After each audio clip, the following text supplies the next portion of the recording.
സുവർണം. രചന അനന്യ. അവതരണം നന്ദുവച്ചു കൃഷ്ണ. മാഷ് മലയാളിയാ? അവളുടെ ചോദ്യത്തിന് രഘുറാം ഒന്നും പറഞ്ഞില്ല. മാത്രമല്ല അയാളുടെ മുഖത്ത് ഒരു ഭാവവും തെളിഞ്ഞതുമില്ല. ഓ, ഇത്ര ജാടയാണെങ്കിൽ പറയണ്ട. മലയാളിയാണോന്നല്ലേ ചോദിച്ചുള്ളൂ. അവൾ പിറുപിറുത്തു. നോക്കു കുട്ടി, ഞാൻ നിങ്ങളുടെ വീട്ടിൽ കുറച്ചുനാൾ താമസിക്കാൻ വന്നു എന്നത് ശരിയാണ്. അതിന് പണവും നൽകുന്നുണ്ട്. ഇവിടെ നിന്നും തിരിച്ചു പോകുന്നവരെ ഈ മുറി എന്റേതാണ്. അതുകൊണ്ട് ഇവിടെ അനുവാദമില്ലാതെ ആരും പ്രവേശിക്കുന്നത് എനിക്ക് ഇഷ്ടമുള്ള കാര്യമല്ല. എന്റെ പൊന്നു മാഷെ, ദുർഗാമ്മ പറഞ്ഞു ഈ ചായ ഒന്ന് കൊണ്ടുതരാൻ. ഇവിടെ വന്നപ്പോൾ റൂം തുറന്നു കിടക്കുന്നു. കുളിമുറിയിൽ നിന്നും ശബ്ദവും കേട്ടു. കുളിക്കുകയാണെന്ന് തോന്നിയതുകൊണ്ട് ചായ മേശയിൽ വെച്ചിട്ട് പോകാം എന്ന് കരുതി. അപ്പോഴാണ് മലയാളത്തിൽ എഴുതിയ കുറെ പേപ്പറുകൾ കണ്ടത്. ഒരു മലയാളിയെ കണ്ടതിലുള്ള സന്തോഷത്തിൽ ചോദിച്ചു പോയതാണ്. ക്ഷമിച്ചേരെ. ഒറ്റ ശ്വാസത്തിൽ അത് പറയുമ്പോൾ അവളുടെ ശബ്ദത്തിൽ നല്ലോണം നീരസം കലർന്നിരുന്നു. കുട്ടി പൊക്കോളൂ. എന്തെങ്കിലും ആവശ്യമുണ്ടെങ്കിൽ ഞാൻ പറഞ്ഞോളാം. ഓ, ആയിക്കോട്ടെ. പിന്നെ എന്റെ പേര് കുട്ടിയെന്നല്ല, സോനാക്ഷി. അതാണ് പേര്. ഇവിടെ സോന എന്ന് വിളിക്കും. മുഖം വീർപ്പിച്ചുകൊണ്ട് അവൾ കോണിപ്പടികൾ ഇറങ്ങിപ്പോയി. അവളെ നോക്കിക്കൊണ്ട് രഘുറാം വാതിലടച്ചു. വന്നപ്പോൾ തന്നെ തന്റെ ക്യാൻവാസും പേപ്പറുകളുമായി മുറനിറച്ചിരുന്നു. സോന! താഴെ നിന്നും അവളെ വിളിക്കുന്ന അയാൾ കേട്ടു. ആമിയാഷി, ഞാൻ വരുന്നുവെന്ന് ബംഗാളിയിൽ പറഞ്ഞു കൊണ്ട് ധൃതിയിൽ കോണിപ്പടികൾ ഇറങ്ങുമ്പോൾ ആ പഴകിയ പലകൾ ഇവിടെ പ്രകമ്പനം സൃഷ്ടിക്കുന്നുണ്ടായിരുന്നു. ചുവന്ന തെരുവിന്റെ പശ്ചാത്തലത്തിൽ ഒരു കഥ എഴുതാൻ വന്നതാണ് രഘുറാം. വായിച്ചും കേട്ടും അറിഞ്ഞത് മാത്രം പോരാ, നേരിട്ട് അവരുടെ ജീവിതം കാണണമെന്ന് തോന്നി. ഇടയിൽ അല്പം പെയിന്റിങ്ങും കൂടിയുണ്ട്. വാക്കുകൾ കൊണ്ട് പറയാൻ കഴിയാത്തവ ചിത്രത്തിലൂടെ പറയാൻ അയാൾക്ക് ഒരുപാട് ഇഷ്ടമായിരുന്നു. കൊൽക്കത്തയിലെ ഒരു സുഹൃത്ത് വഴിയാണ് സോനാഗച്ചിയിൽ എത്തിയത്. താമസിക്കാൻ അവിടെ നിന്നും അല്പം മാറി ഒരു പഴയ വീടിന്റെ മുകളിലെ നില. താൻ താമസിക്കുന്നതും ചെറിയൊരു വേശ്യാലയത്തിലാണെന്ന് ഇന്നലെ വന്നപ്പോൾ തന്നെ അയാൾക്ക് മനസ്സിലായിരുന്നു. ഇവരുടെ ജീവിതം അടുത്തറിയുക എന്നതാണ് ഉദ്ദേശം എന്നതുകൊണ്ട് തന്നെ അതൊരു ബുദ്ധിമുട്ടായി തോന്നിയില്ല. 3 സ്ത്രീകൾ മാത്രമേ ഉള്ളൂ. ഇവിടെ അടുത്ത് കുടുംബമായി താമസിക്കുന്നവരുടെ വീടുകൾ വാടകയ്ക്ക് ലഭിക്കില്ല. ഓരോരോകൾ നുണ പറഞ്ഞാണ് ഇവിടെ കയറിക്കൂടിയത്.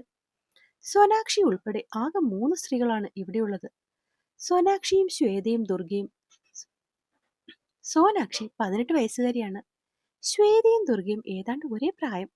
35 വയസ്സിനടുത്താണ് പ്രായമെങ്കിലും അത്രയും പറയില്ല. സോനാക്ഷി അവരെ രണ്ടുപേരെയും എന്ന് വിളിക്കുന്ന കേട്ടു.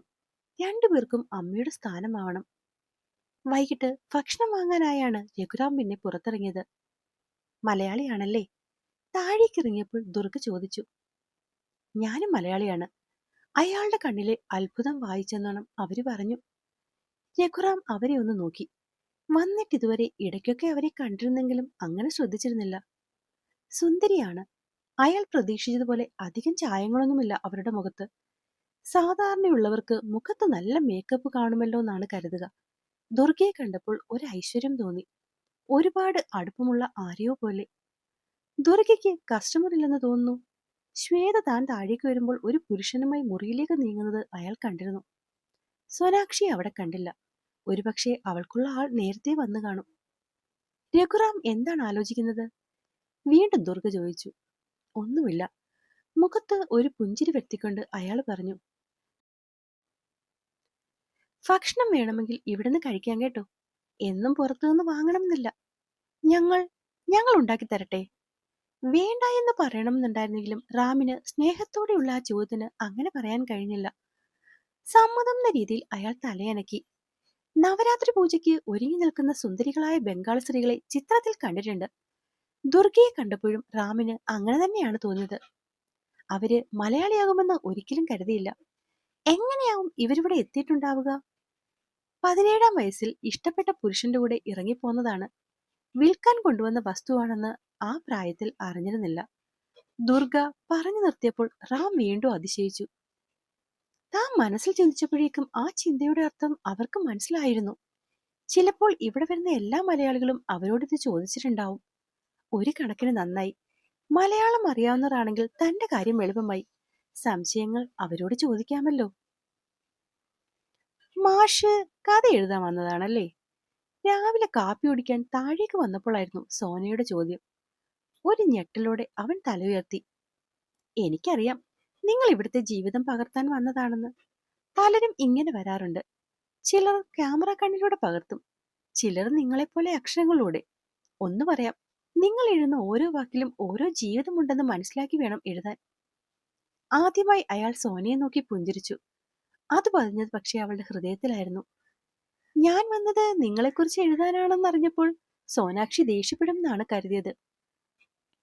ദേഷ്യമായിരുന്നു, പക്ഷെ നിങ്ങളോട് എനിക്ക് ദേഷ്യപ്പെടാൻ കഴിയുന്നില്ല. അവൾ അയാളുടെ കണ്ണുകളിലേക്ക് നോക്കിയത് പറഞ്ഞു. ഇവിടെ വരുന്നവരൊക്കെ സോനാഗച്ചിയിലെ അഴുക്ക് മാത്രമേ കാണാറുള്ളൂ റാം. അതിനിടയിൽ ഞെരിഞ്ഞമർന്നു കിടക്കുന്ന ഒരുപാട് വികാരങ്ങളുണ്ട്, ഒരുപാട് നന്മകളുമുണ്ട്. ഇതൊക്കെ ഞാൻ റാമിനോട് പറയുന്നത് എന്തിനാണെന്ന് വെച്ചാൽ, റാമിനെ കണ്ടപ്പോൾ എനിക്ക് എന്റെ അനിയനെ പോലെ തോന്നി, അതുകൊണ്ട് മാത്രം. പറഞ്ഞു തീർന്നപ്പോൾ ദുർഗയുടെ കണ്ണുകൾ നിറഞ്ഞിരുന്നു. ദുർഗമ്മ വീണ്ടും കരയാണോ? ഇതാണ് നാട്ടിലെ കാര്യം പറഞ്ഞാൽ അപ്പൊ കണ്ണു നിറയും. സോന ദുർഗയെ കെട്ടിപ്പിടിച്ചു. ഇവളാണ്, ഇവൾ മാത്രമാണ് റാം എന്നെ ജീവിക്കാൻ പ്രേരിപ്പിക്കുന്നത്. ഇവളെ പ്രസവിച്ചത് ശ്വേതയാണെങ്കിലും വളർത്തിയത് ഞാനാണ്. ദുർഗ സോനയുടെ കവളിൽ മെല്ലെ ഒന്ന് തലോടി. ദുർഗ, നീ എന്തിനാണ് ഇയാളോട് ഇതൊക്കെ പറയുന്നത്? സംസാരം കേട്ട് ശ്വേത ദേഷ്യപ്പെട്ടു. പേടിയാണ് അവൾക്ക്, അതുകൊണ്ടാണ്. ദുർഗ റാമിനോടായി പറഞ്ഞു. അത് സാരമില്ലെന്ന രീതിയിൽ അവൻ പുഞ്ചിരിച്ചു. എന്നിട്ട് എന്തായി റാം, തുടങ്ങിയോ? ഒന്നും ആയിട്ടില്ല, വന്നതല്ലേ ഉള്ളൂ. പിന്നെ ഭാഷയെ അറിയില്ല, ശ്രമിക്കാം. അത്രയുള്ളൂ, ഞാൻ സഹായിക്കാം മാഷേ. സോന ഉത്സാഹത്തോടെ പറഞ്ഞു. റാമിനെ കാണുമ്പോഴുള്ള അവളുടെ പ്രസരിപ്പ് ദുർഗ ശ്രദ്ധിച്ചിരുന്നു. സോന സഹായിക്കും റാം. Thank you.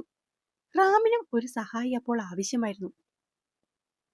മാഷ് ഭാഷ അറിയാതാണോ ഈ പണിക്ക് വന്നേ? സോന കുസൃതിയോടെ റാമിനെ നോക്കി. സോനാഗച്ചിയിലേക്ക് നടക്കുന്നതിനിടെ അവള് ചോദിച്ചു. ഒരു ഫ്രണ്ട് ഉണ്ട്, ആദിത്യൻ. ഇവിടെ കൊൽക്കത്തയിലാണ് വർക്ക് ചെയ്യുന്നത്. അവൻ കുറച്ച് തിരക്കിൽ പെട്ടുപോയി. ഓ, ദാ ഈ ഷോഫ ബസാറിൽ നിന്നും വെറും 3 മിനിറ്റ് മാത്രമേ ഉള്ളൂ കേട്ടോ സോനാഗച്ചിയിലേക്ക്. അങ്ങോട്ട് അടുക്കും തോറും റാമിന്റെ നെഞ്ചിലൊരു ഭാരം അനുഭവപ്പെട്ടു. എന്താകും എങ്ങനെയാവും എന്നൊന്നും അറിയില്ല. വീതിയുള്ള വഴികളാണ് സോനാഗച്ചിയിലേക്കുള്ളത്. റിക്ഷകളും സൈക്കിളുകളും റോഡിലേക്ക് ഇറക്കി നിർത്തിയിരിക്കുന്നു. റോഡിന് ഇരുവശവും പഴകി തുടങ്ങിയ വലിയ കെട്ടിടങ്ങളാണ്. ബംഗാളി സിനിമയിൽ കാണുന്ന പോലെ. ചില കെട്ടിടങ്ങളുടെ പെയിന്റ് പോലും കാണാൻ പറ്റുന്നില്ല, അത്രമാത്രം പായല് പിടിച്ചിരിക്കുന്നു. രഘുറാം എല്ലാം വീക്ഷിച്ചു. പ്രധാന വഴികളിലെല്ലാം ചെറുപ്പക്കാരായ പെൺകുട്ടികളാണ്. അവർക്കെല്ലാം സോനാക്ഷിയുടെ മുഖഛായയാണെന്ന് അയാൾക്ക് തോന്നി. എല്ലാവരും അങ്ങോട്ട് വരുന്ന പുരുഷനെ തന്നിലേക്ക് ആകർഷിക്കാൻ ശ്രമിക്കുന്നു. ഇവർക്കൊക്കെ എത്ര രൂപ കിട്ടും ഇങ്ങനെ രാവിലെ മുതൽ ഓരോരുത്തരുടെയും കൂടെ കിടന്നാൽ? അത് ശരീരഘടനയും സൗന്ദര്യവും അപേക്ഷിച്ചിരിക്കും. അവള് ഒരു മങ്ങിയ ചിരിയോടെ പറഞ്ഞു. റാം ചുറ്റും നോക്കി. ചുറ്റും നിൽക്കുന്നവരെ എല്ലാം കണ്ണുകൾ തങ്ങളിലാണെന്ന് അയാൾക്ക് മനസ്സിലായി. ചിലർ സോനയെ അസൂയയോടെ നോക്കുന്നു. അവൾക്ക് പുരുഷനെ കിട്ടിയതിനാലാവണം. മറ്റു ചിലർ ഇനിയും തന്നെ ആകർഷിക്കാൻ ശ്രമിക്കുന്നുണ്ട്. പെട്ടെന്ന് ഒരു പെൺകുട്ടി റാമിന്റെ കയ്യിൽ പിടിച്ചു. അവരുടെ കൈ വിടുവിക്കാൻ ശ്രമിക്കുമ്പോൾ സോനയുടെ കൈത്തലം തന്റെ കയ്യിൽ അമരുന്നത് അയാൾ അറിഞ്ഞു. ഇത് തന്റെ പ്രോപ്പർട്ടിയാണ്, തന്റെ അവകാശമാണ് എന്ന് സ്ഥാപിക്കുന്ന പോലെ. ഒരു പെണ്ണിനെ കിട്ടിയെന്നറിയുമ്പോൾ പിന്നെ അധികം ബുദ്ധിമുട്ടിക്കാൻ ആളുകൾ വരില്ല. സോന അവനെ നോക്കി പറഞ്ഞു. അത് ശരിയാണെന്ന് അയാൾക്ക് തോന്നി. അതുകൊണ്ട് തന്നെ അവളുടെ വിരലുകൾ വിടുവിക്കാൻ അയാൾ ശ്രമിച്ചില്ല. മാഷിന്റെ കയ്യിൽ ക്യാമറ ഒന്നും ഇല്ലല്ലോ അല്ലേ? അവള് ചോദിച്ചു. ഇല്ല, കണ്ണും മനസ്സുമല്ലേ സോന ഏറ്റവും നല്ല ക്യാമറകൾ. ക്യാമറ ഇവിടെ ആരും സമ്മതിക്കില്ലായിരിക്കും അല്ലേ? അയാൾ ചുറ്റും നോക്കിക്കൊണ്ട് ചോദിച്ചു. അതെ, ഏജന്റുമാർ കണ്ടാൽ ഒരുപാട് പ്രശ്നമാകും. പിന്നെ ഒരുപാട് അപരിചിതത്വം പ്രകടിപ്പിക്കുമ്പോൾ ഇവർക്ക് മനസ്സിലാവും നിങ്ങളിവിടെ ആദ്യമാണെന്ന്. ഞാനിവിടെ ആദ്യമാണല്ലോ. അയാൾ ചിരിച്ചു. ഒപ്പം അവളും. ചെറിയൊരു സൗഹൃദം അവർക്കിടയിൽ രൂപപ്പെട്ടു തുടങ്ങിയിരുന്നു. മാഷിന് സോനാഗച്ചിയുടെ അർത്ഥം അറിയാമോ? സോന എന്ന് വെച്ചാൽ സ്വർണമാണെന്നറിയാം. സോനാഗച്ചി എന്നാൽ സുവർണവൃക്ഷം എന്നാണ് അർത്ഥം. പുണ്യഭൂമിയായിട്ടാണ് ചരിത്രം പറയുന്നത്. ഇതോ പുണ്യഭൂമിയോ? അയാൾക്ക് അത്ഭുതം തോന്നി. ശരീരം വിൽക്കുന്നവർക്ക് എന്ത് പുണ്യം എന്നാണോ സാർ വിചാരിച്ചത്?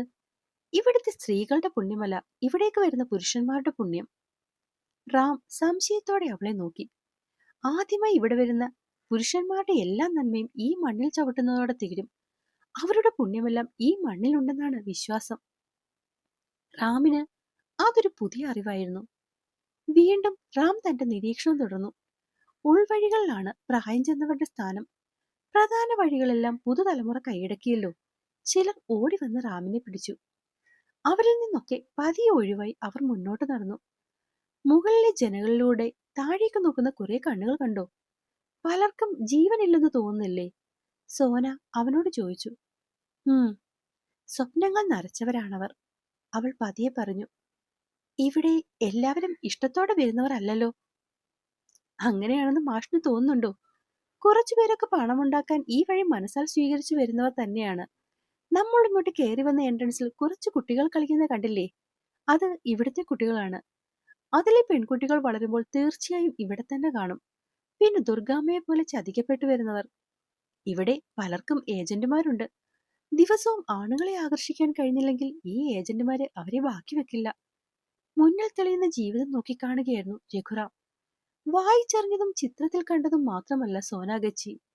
ചായം തേച്ച ചുവന്ന ചുണ്ടുകളും കടുത്ത നിറമുള്ള സാരികൾ ഉപയോഗിക്കുന്നവരും മാത്രമല്ല, മെലിഞ്ഞവരും ചമയമില്ലാത്തവരും നരച്ച വസ്ത്രങ്ങൾ ഉപയോഗിക്കുന്നവരും ഈ സോനാഗച്ചിയിലുണ്ട്. പകൽ ഇവിടെ താരതമ്യേന പുരുഷന്മാർ കുറവാണ്, സോന പറഞ്ഞു.